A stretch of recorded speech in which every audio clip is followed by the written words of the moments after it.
Have you ever stood at a crossroads, staring into a future so uncertain it felt like a fog? One path leads back to everything you've ever known, to comfort and familiarity. The other leads into the complete unknown, with only a flicker of loyalty to light the way. This is where we find Ruth. She didn't know she was stepping into history. Ruth only knew loss and loyalty. But that day when she chose to walk beside her mother, Naomi, into the unknown God was writing a chapter that would outlive them both. Their story begins in the shadow of grief. Naomi, having lost her husband and both her sons in a foreign land, was left with nothing but two daughters, Orpah and Ruth. Her heart was heavy, her spirit broken. She urged them both to return to their own families, to find new husbands and new lives. It was the sensible thing to do. Orpah, with tears in her eyes, kissed Naomi goodbye and turned back. But Ruth clung to her. She refused to leave. This wasn't just a decision. It was a declaration of unwavering love in the face of absolute desolation. They were two widows, with no home, no provider, and no guarantee of what tomorrow would bring. Imagine the courage it took for Ruth to speak these words. Words that have echoed through millennia. Do you want to urge me to leave you or to turn back from you? Where you go, I will go.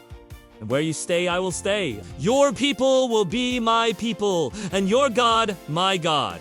Where you die, I will die. And there, I will be buried. This was more than just a promise. It was a covenant. Ruth was choosing to graft her life, her future, and her faith onto Naomi's. She chose love over comfort, loyalty over logic. In that moment of quiet strength, she stepped away from her past and walked directly into her destiny, even though she couldn't see it yet. Their journey back to Bethlehem was one of quiet faith and humble steps. The town buzzed with their arrival, whispering about the woman who had returned empty-handed. To survive, Ruth did what was necessary. She went to the fields to glean too, pick up the leftover grain that the harvesters had missed. It was hard, humbling work, reserved for the poorest of the poor. But her character, her quiet dignity and tireless work ethic did not go unnoticed. The owner of the field, a respected and kind man named Boaz, saw her loyalty to Naomi, he heard of her faithfulness, and he was moved. He instructed his workers to protect her and to leave extra grain for her to gather.